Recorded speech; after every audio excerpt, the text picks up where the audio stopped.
Boa noite, meus irmãos. Vamos então orar. Pedir ao Senhor sua ajuda e Ele nos guie nessa noite em nossa alma. Senhor, obrigado. Obrigado porque estamos aqui na tua casa.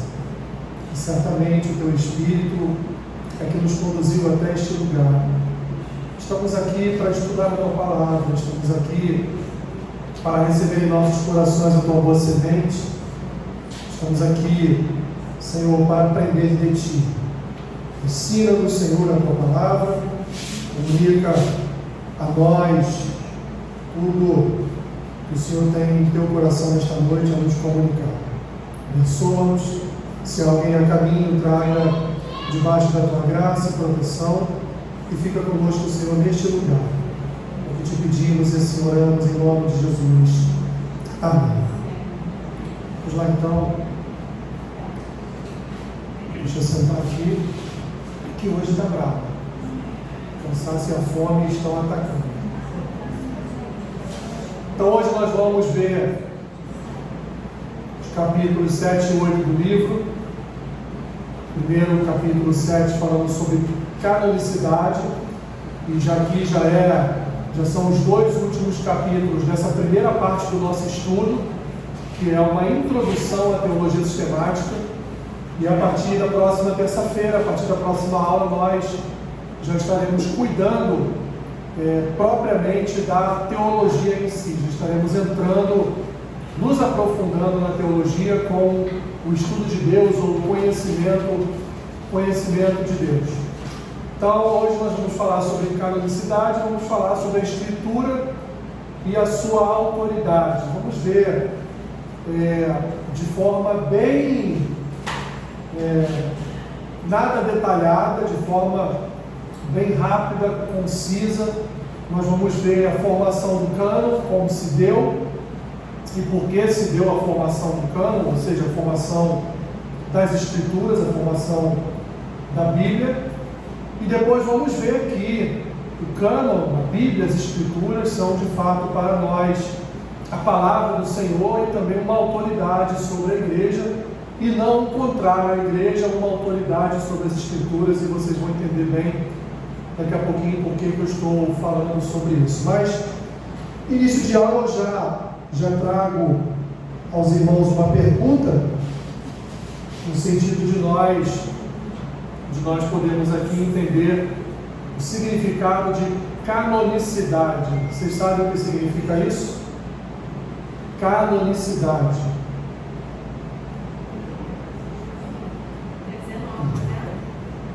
Oi? Uma norma. Uma norma, mas uma norma o quê? Verdadeira. Uma norma verdadeira, mas uma norma verdadeira o quê? Da Bíblia. Uma norma verdadeira da Bíblia, mas que foi formado o quê? Um livro, né? Então, canonicidade é como se nós como se eles estivessem formado um código. Nós temos a Constituição, temos o Código Civil, temos o Código Penal, temos o Código de Processo Civil, temos o Código de Processo Penal, temos a consolidação das leis trabalhistas, a famosa CLT. Nós temos uma série de códigos no Brasil que fazem o quê?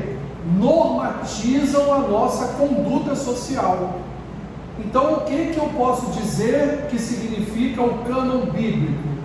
A canonicidade das Escrituras é o ajuntamento de vários livros dentro de um único livro para regular a vida da igreja, para normatizar a vida da igreja. Não só isso, comunicar à igreja a identidade daquele que nos criou, que nos formou. Então isso é o que nós chamamos de canonicidade, é o processo de formação do cânon, é o processo de formação da Bíblia, é o processo de formação da palavra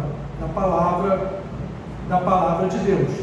Então, a nível de introdução, a título de introdução, A palavra Bíblia vem da palavra grega biblos, que significa o quê?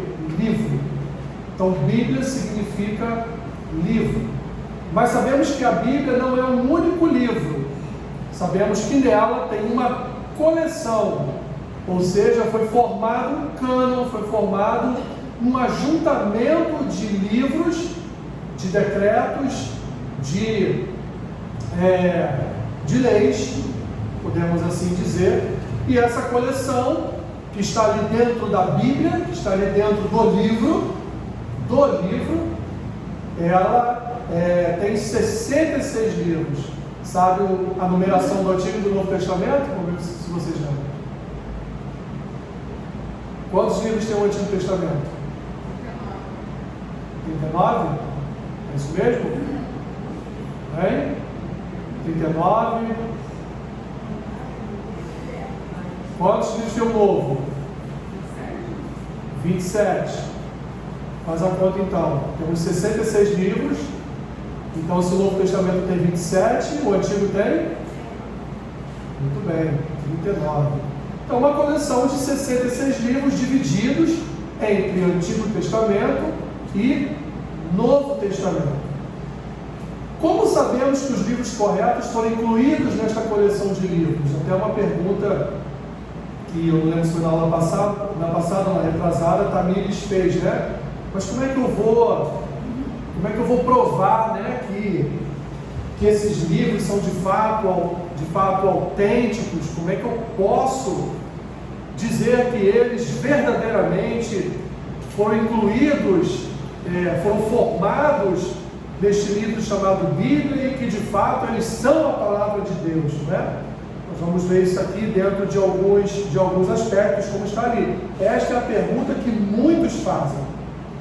Esta é a pergunta que muito cristão faz: como eu vou conseguir expressar para aquele que não conhece as Escrituras, para aquele que não tem fé, para aquele que nem mesmo acredita no existir de Deus, como eu vou garantir, provar a ele que de fato este livro é o livro, é a palavra de Deus? Uma outra palavra que é usada quando falamos de Bíblia é cânon. Eu já falei para vocês algumas aulas atrás a respeito do significado de cânon, né, que vem da palavra grega cânon, que significa vara de medir.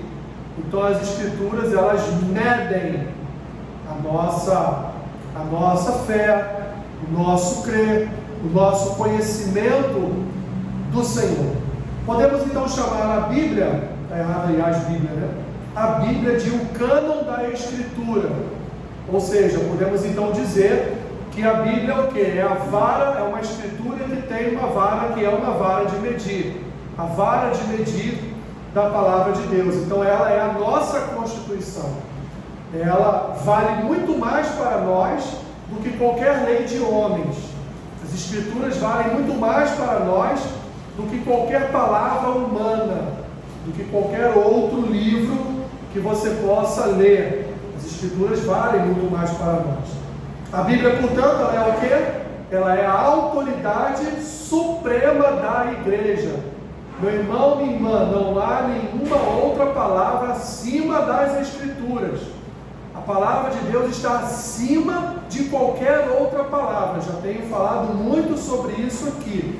Não há palavra de pastor, palavra de bispo, não há palavra de papa, não há palavra de autoridade, não há palavra que seja superior à palavra de Deus. Tá? Então ela é a norma das normas, ou seja, não existe outra norma acima das Escrituras. Até aí, ok? Tudo certo? Praticamente aqui uma revisão do que a gente viu lá atrás.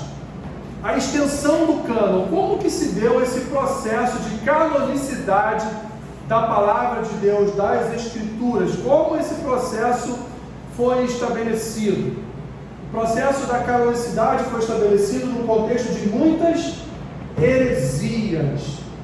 Meus irmãos, era uma miscelânea de livros, de contextos, de escritos, tentando de todas as formas subjugar os escritos que a igreja já tinha em suas mãos, tentando de todas as formas desconsiderar as palavras, as cartas, os pergaminhos que as igrejas já tinham em suas mãos. Muitos nesse tempo se levantaram, escrevendo livros e considerando sua inclusão no cânon. Eu, Alessandro, estava vivendo lá nos tempos do apóstolo Paulo e resolvi escrever uma carta para qualquer igreja, para a igreja de Laodiceia. Escrevi uma cartinha falando lá um monte de baboseira, e depois, quando eu vi que a igreja estava recolhendo escritos apostólicos e guardando para uma futura formação de uma Bíblia, eu falei, não, o meu tem que entrar aí também, porque afinal de contas eu sou o Alessandro, eu sou o pastor de Jardim Ulisses, então a minha carta para a Odisseia é importante, e vou dizer, é mais importante até do que as cartas de Paulo para as igrejas. Eu escrevi coisas mais importantes, então o meu texto, a minha carta tem que entrar aí também. Vocês têm que pegar o meu pergaminho e guardar com vocês para uma futura pesquisa sobre aquilo que eu escrevi. Era isso que estava acontecendo naquele tempo. Então, começou a surgir na igreja uma necessidade, meus irmãos, de se formar um cânon, de se iniciar um processo de escolha dos livros que iriam compor aquilo que nós conhecemos hoje como a Bíblia. Alessandro, naquele filme da Código da Vinci, ele fala sobre os livros que o Vaticano tem guardado, né? São esses livros, no caso? Não. Os que o Vaticano tem guardado são vários apócrifos. Entendeu? São vários apócrifos. E, se eu não me engano, alguns originais. Das cartas de Paulo, talvez da de Pedro. Só que assim, a Igreja Católica ela não fomenta muito isso. Talvez com medo, porque a Europa sempre foi o berço das guerras, né? A Primeira Guerra Mundial foi onde? Na Europa. A Segunda foi onde? Na Europa. Então há um certo receio do Vaticano de, numa guerra, nações entrarem no Vaticano e lá então procurarem coisas deste valor, entendeu?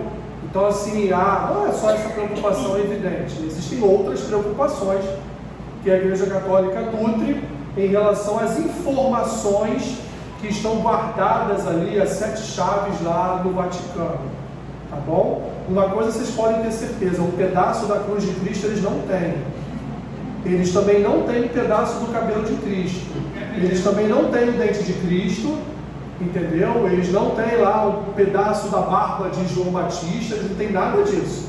Tudo isso, ao longo da história da igreja, foi fomentado por algumas pessoas que inclusive vendiam essas relíquias religiosas em feiras, né? como a Roubo Alto, ou a feira de Caxias, a feira aqui, né?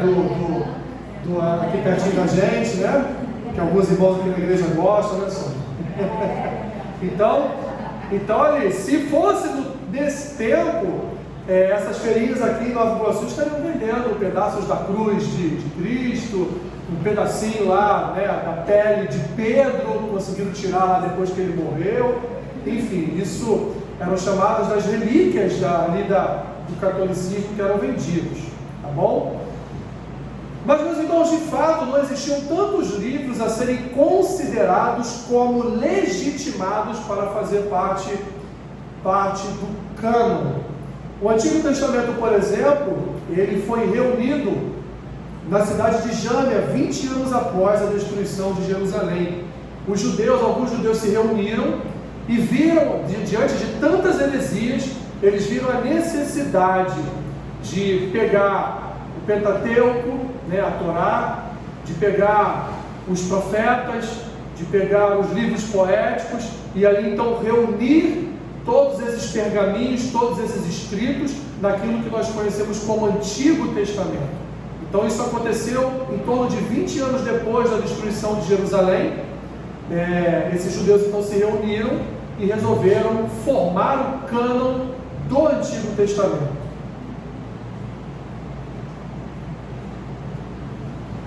Mas como foi a formação do Novo Testamento? Do Antigo Testamento nós tivemos lá os judeus, que eram expert em Pentateuco, em profetas, em poéticos. Eles eram, ali era a área deles, era a área de conhecimento deles. Então ninguém melhor do que os próprios judeus para formarem um cânon do Antigo Testamento. Mas e no Novo Testamento? Porque os judeus daquele tempo, a grande maioria dos judeus daquele tempo, não acreditavam que aquele Jesus, aquele Cristo fosse o Messias. E ali estavam pipocando os evangelhos, estavam pipocando as cartas de Paulo, estavam pipocando as cartas de Pedro, de João, estavam pipocando as cartas, os livros do Novo Testamento.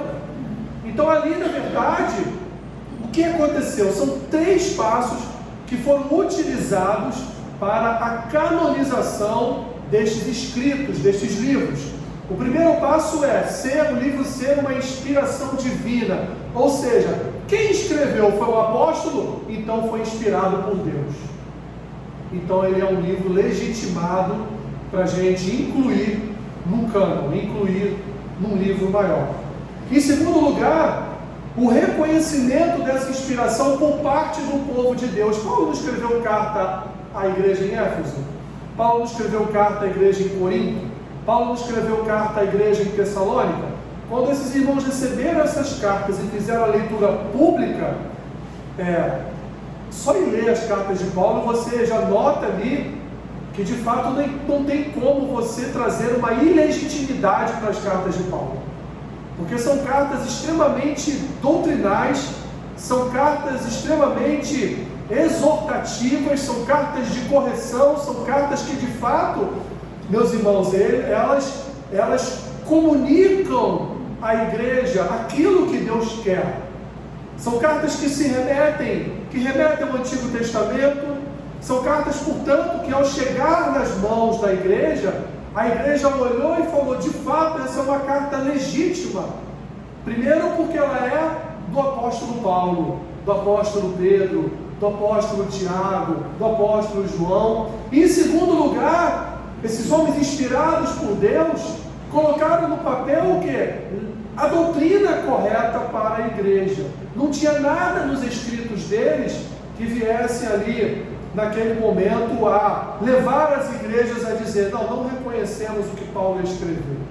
Não há nada, absolutamente nada em suas cartas. Em terceiro lugar, o que as igrejas faziam? Recebiam esses escritos, olhavam se a autoria era apostólica, sendo apostólica, era inspirada divinamente, viam o contexto do que estava escrito nestas cartas, nesses escritos, tá bom? E depois, então, eles levavam para uma salinha, numa igreja, e lá guardavam aqueles escritos para estar sempre sendo alvo de consultas para a igreja. Então, todas as vezes eram feitas releituras das cartas de Paulo, de João, de Pedro, de Tiago e assim por diante. Então, nós temos 3 passos para a canonização dos livros do Novo Testamento. E aí eu quero propor a vocês um trabalho. Por quê? Porque nesse mesmo período várias heresias foram escritas, mas também muitos escritos bons foram ali escritos, foram revelados. E temos entre estes 3, que é a Didaquê, que é o pastor de Hermas, e a primeira epístola de Clemente de Roma. Então você eu vou colocar isso aqui lá no nosso grupo, não se preocupem em anotar, tá bom? Então você vai fazer uma pesquisa, durante toda a semana, você tem 7 dias para pesquisar, né? Dá um Google, deu um Google, pesquisou, o que é a Didaquê? A Didaquê é um escrito que não foi incluído na Bíblia, mas ela é um escrito inspirado. Ela é um livretozinho pequenininho, fininho assim, ó, que ali contém, não vou dizer o que contém, porque senão eu vou estar dando a vocês esse trabalho, né? Mas contém escritos ali fabulosos, assim como o pastor de Hermas e a primeira epístola de Clemente de Roma. Vocês vão pesquisar esses 3 livros e vão dizer para mim, na próxima aula, o que cada um desses livros disseram, o que eles diziam, falavam sobre o quê? Qual era o assunto? Qual era o tema destes livros? Qual era a importância destes livros, em que pese não estar no Novo Testamento, não estão incluídos no cânon do Novo Testamento, mas eram livros que poderiam ser lidos, eram livros importantes para a igreja. Tá bom? Mal comparando, é como se fossem hoje os escritos de Augusto Nicodemos, Hernandes Dias Lopes, Jonas Madureira, Franklin Ferreira, Emílio Garófalo e tantos outros por aí, indo para os estrangeiros, né? Carson, John Piper, Paul Washer e assim por diante. Tá bom? E aí então, meus irmãos, o que acontece? Nós estamos diante de alguns escritos que estavam ali sendo escritos heréticos e que estava havendo uma fomentação de alguns da igreja para que esses escritos fossem lidos na igreja e fossem pregados em cima deles, ou seja, estava acontecendo um movimento, todo um movimento naquele tempo, algo em torno de o primeiro século, o segundo século, até o terceiro século depois de Cristo. Havia um grande movimento, algo de 300 anos praticamente, havia um grande movimento para incluir estes livros num grau de importância como havia nos escritos apostólicos. Então havia ali todo um fomentar. Então, em que pese a demora na formação do cânon, os escritos já eram utilizados pela igreja para a devoção e os cultos. Como eu disse a vocês, as cartas de Paulo aos Coríntios era utilizada no culto da igreja de Corinto. A carta de Paulo aos Efésios foi utilizada em Éfeso, mas foi utilizada em outras igrejas da Ásia, não foi só utilizada em Éfeso. Assim como em Tessalônica, assim como as epístolas pastorais foram lidas não só por aqueles que receberam, mas também foram lidas pelas igrejas. Então nós precisamos compreender que, embora não tivesse uma Bíblia formada naquele tempo, séculos 1, 2 e 3, mas os escritos já estavam ali, os evangelhos já estavam escritos, já estavam ali. Portanto, a igreja se utilizava destes escritos para o seu culto, para a pregação das escrituras, mas outros textos, outros autores queriam legitimar os seus textos também para colocar dentro das igrejas, e a grande maioria com heresias. É nesse tempo, então, século II, que surge um homem chamado Marcião. Posso nem dizer que Marcião parece que o Márcio começa pequenininho, assim, é Marcinho, não é Marcião, né? Mas surgiu um homem, um herege, chamado Marcião, e ele publicou a sua própria Bíblia, publicou o seu próprio escrito, publicou o seu próprio cânon. Ele pegou o que já tinha do Antigo Testamento escrito, fez uma compilação do que já tinha do Novo escrito também, embora não tivesse Bíblia ainda, mas ele ouviu lá as cartas, os evangelhos, e ele produziu o próprio cânon dele, sob a influência do gnosticismo.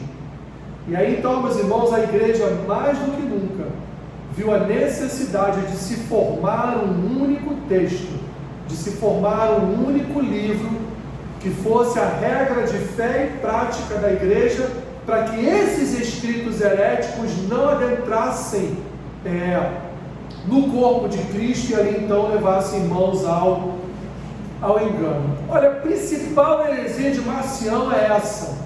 Para ele, o Deus do Antigo Testamento era um demiurgo. O que é um demiurgo? Um demiurgo é um demônio, é um espírito menor. Tá bom? Então ele entendia que o Deus do Antigo Testamento não era o mesmo Deus do Novo Testamento. Que o Deus do Antigo Testamento era apenas um demônio rebelde que se fez passar por Deus e levou todo o povo de Israel a passar todos aqueles sufocos que eles passaram em sua história.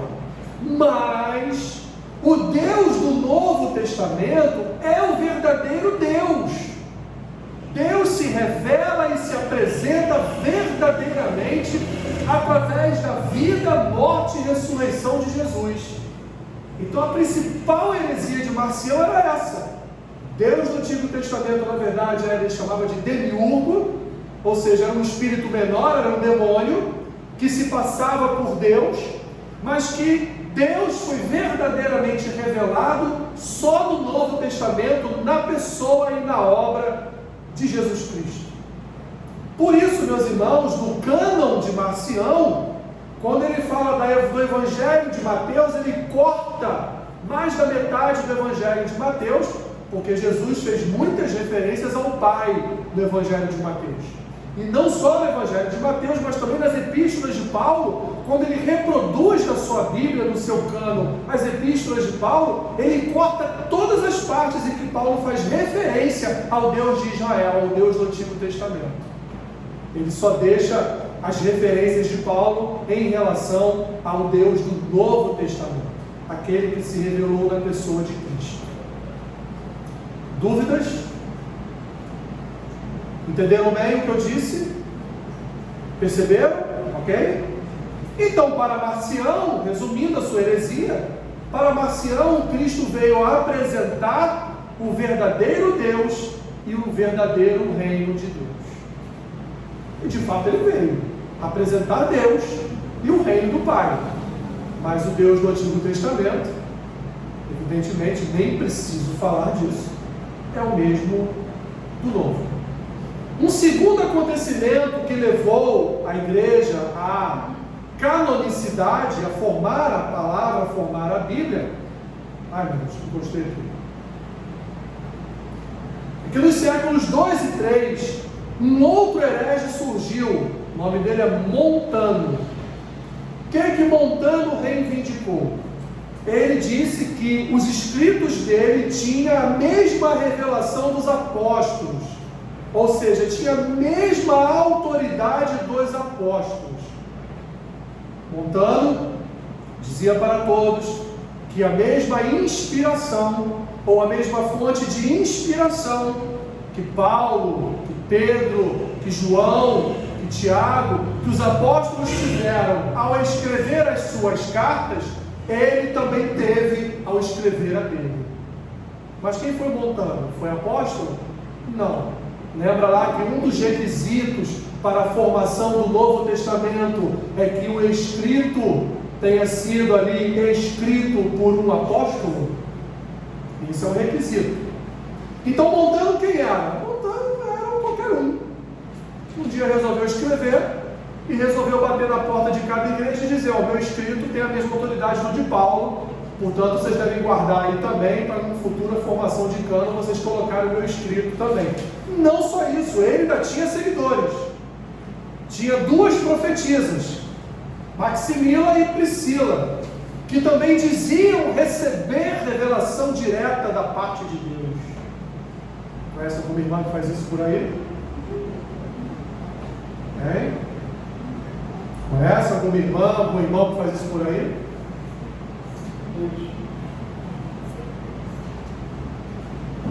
Eram profetisas de quem? Profetisas de Montano, profetisas de um herege, de um endemoniado, de um ímpio. O que a igreja fez em relação a Montano? A igreja reagiu, dizendo: olha, Montano, sentimos muito por você, só que o tempo da revelação terminou. Sabe por quê? Porque os apóstolos já morreram. Então o tempo em que Deus inspirou homens para escrever a igreja, esse tempo acabou. Então você não tem mais lugar. Vou utilizar a expressão de hoje, né? Adoro essa expressão. Você, Montano, não tem mais lugar de fala na nossa sociedade. Você está sendo cancelado. E ele tinha que ser cancelado mesmo, né? Ele não podia ter lugar de fala mesmo na igreja de jeito nenhum.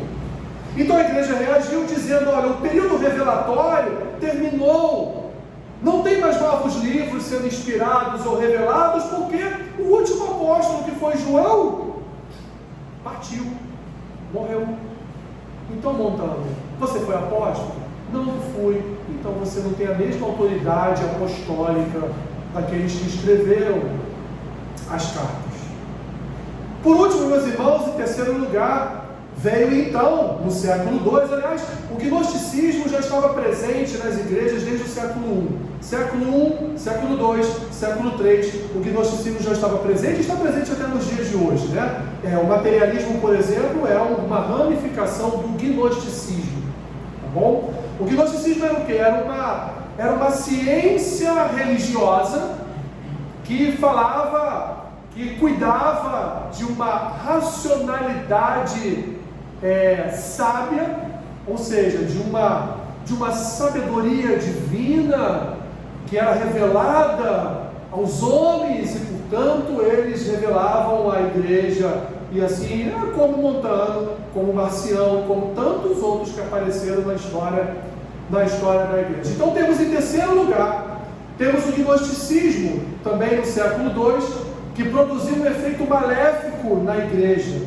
O que o gnosticismo fazia? Contestava o ensino dos apóstolos sobre Cristo. E foram produzidos vários escritos a respeito do gnosticismo. Por exemplo, eu já falei isso para vocês aqui, inclusive em pregações.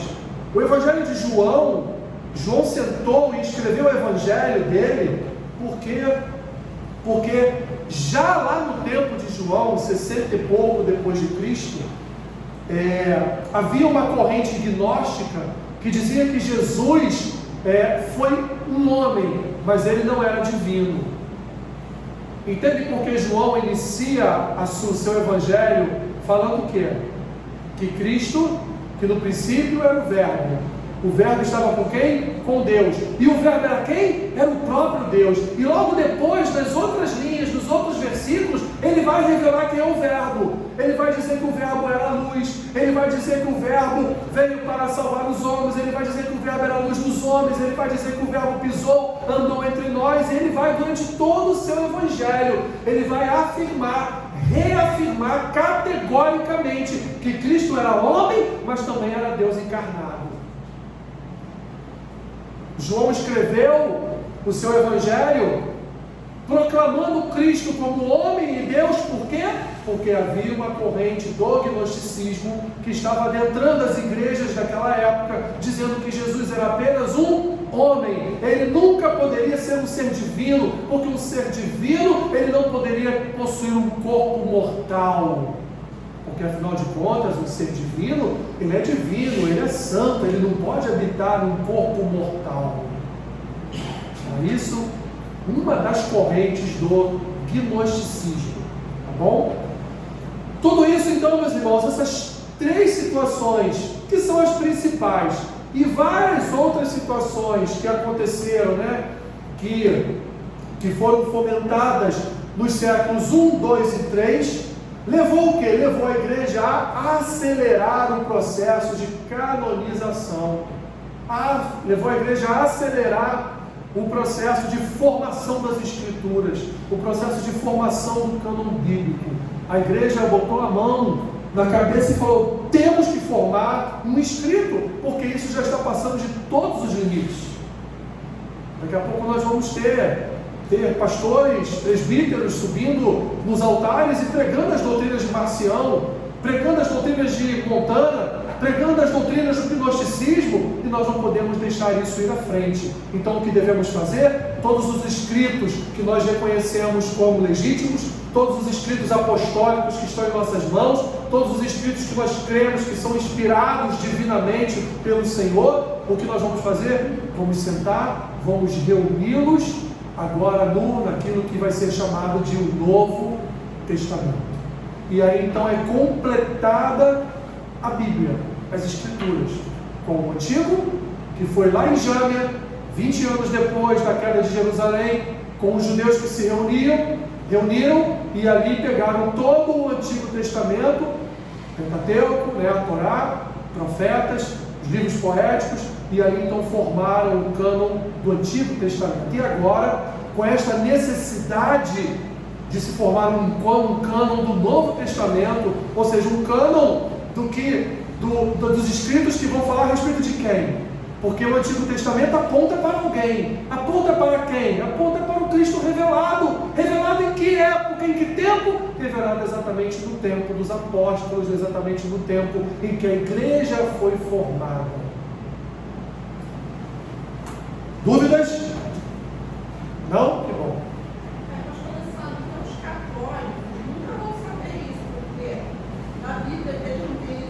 Calma, vamos chegar lá. Vamos chegar. Você está acelerada no seu processo canônico. Está acelerada na canonização. Calma, vamos chegar lá. Está frio aí atrás, gente? Tá? Olha lá, hein? Vamos chegar lá, vamos chegar lá. Aqui estão, meus irmãos, algumas marcas da canonicidade, né? Como se formou o cânon, então?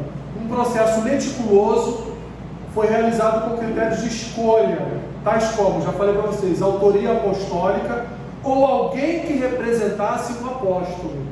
Por exemplo, Marcos. Marcos era apóstolo? Marcos foi apóstolo? Marcos era um dos 12 apóstolos? Não era? Então por que tem o Evangelho de Marcos? Por que aceitaram o Evangelho de Marcos se ele não era apóstolo? Mas Marcos andou com Pedro. Marcos andou com Pedro. Então, dentro do processo de canonicidade, nós temos os escritos apostólicos, mas também temos alguns escritos daqueles que andaram com os apóstolos. O próprio apóstolo Paulo, meus irmãos, ele não era apóstolo, né? Ele não era. Ele foi designado apóstolo, né? Ali, no último momento, já com os apóstolos tudo indo para os lugares pregar o Evangelho, o apóstolo Paulo então foi o apóstolo atrasado, né? Mas foi, talvez, junto com João, o maior, né?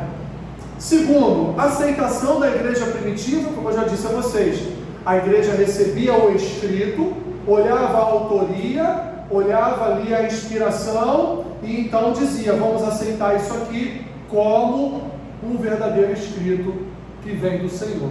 E aí guardavam, né? Guardavam lá no cantinho para continuar usando na igreja. Em terceiro lugar, todos esses livros reunidos não poderiam entrar em conflito, não poderiam entrar em confronto. Esse é uma das marcas mais importantes da canonicidade. Porque, por exemplo, os escritos de Marcião entravam em conflito com quais escritos? Com o de todos os apóstolos. O escrito de Montana entrava em conflito com quais escritos? Com todos os escritos apostólicos. As teorias e as heresias do gnosticismo confrontavam o quê? Confrontavam aquilo que os apóstolos haviam escrito. Então, a igreja, ela recolhia essas cartas e via se uma ali tinha o quê? Tinha ligação com a outra. Uma não podia falar ao contrário da outra. Pedro, inclusive, na sua primeira carta, ele vai lá no finalzinho dela e ele vai dizer, ele vai falar a respeito de Paulo, que Paulo escrevia coisas difíceis de serem compreendidas. Ou seja, o próprio apóstolo Pedro está dizendo para a igreja que os escritos de Paulo são legítimos. São escritos que vale a pena a igreja ler, a igreja estudar, a igreja se empenhar em pregar as suas cartas. Então essas são as três marcas do processo de canonicidade. Agora o escopo do cânon, chegamos lá, Irene, naquilo que você queria, né? O escopo do cânon, ele vai, na verdade, girar em torno dos apócrifos. Porque a grande discussão, né, dos protestantes e dos católicos é esta inclusão desses 7 livros a mais no cânon da Igreja Católica. Então gira em torno dos livros apócrifos, se seriam ou não inspirados e aceitos pela Igreja do primeiro século como canônicos. Percebam, meus irmãos, que são livros que você pode ler, tá? Mas alguns aqui, por exemplo, contêm heresias. Por exemplo, a missa em devoção aos mortos, eu não vou lembrar agora, não sei se é Tobias, eu acho que é Tobias ou Baruch, eu não sei, não vou lembrar, enfim, depois você pode pesquisar também. O culto aos mortos está num desses livros apócrifos da Igreja Católica. Lembram lá que o culto aos mortos é uma prática católica? acender vela lá para o morto, pedir Deus que receba a missa, pedir Deus que receba a alma lá do morto, né? Isso é uma prática católica. Alessandro, eles tiraram isso da onde? Tiraram isso de um livro apócrifo que está lá na Bíblia deles. Alessandro, toda a Bíblia católica, ela é igual à Bíblia cristã? Sim, só tem esses 7 livros a mais. Então eles têm os mesmos textos que nós temos, que fala de idolatria, que Deus fala que nós não devemos entrar em contato com os mortos. Então tudo está lá. Só que os apócrifos, eles legitimaram os católicos a exercer, né, a executar essas doutrinas na igreja católica. Então, na história da igreja, somente os católicos consideram esses livros como canônicos. O termo apócrifo significa oculto, tá? Por isso que nós chamamos que são livros apócrifos, são livros ocultos, são livros que para nós não tem o mínimo interesse, tá? São eles quais? Tobias, Judite, 1ª e 2ª Macabeus, Sabedoria, Eclesiástico e Baruque. São esses, tá? São 7 livros. Isso aqui não está no livro de vocês. Então, isso eu trouxe aqui porque eu já sabia que alguém ia perguntar a respeito da Bíblia Católica. Eu tinha certeza que essa pergunta ia surgir. E eu trouxe aqui um adendo a esta aula. Que adendo é esse? Na formação do cânon, algumas expressões eram utilizadas para denotar as escolhas. Por exemplo, os livros aceitos por todos eram chamados de homologômena, tá? Que significa o quê? São livros de consenso, são livros que dizem a mesma coisa, são escritos que falam a mesma coisa, não tem confronto, não tem ali briga entre eles, tá bom? A segunda série de livros são os livros rejeitados por todos, que significa pseudepigrafia ou pseudepigrafa, que são escritos falsos ou espúrios. Em terceiro lugar, os livros questionados por alguns são os antilegômenas, aqueles contra os quais se fala, e alguns livros foram questionados quando entraram na formação do cânon. Por exemplo, Apocalipse foi questionado. A 1ª e a 2ª carta de João foram questionadas. Se eu não me engano, a 1ª carta de Pedro foi questionada. Tiago foi questionado.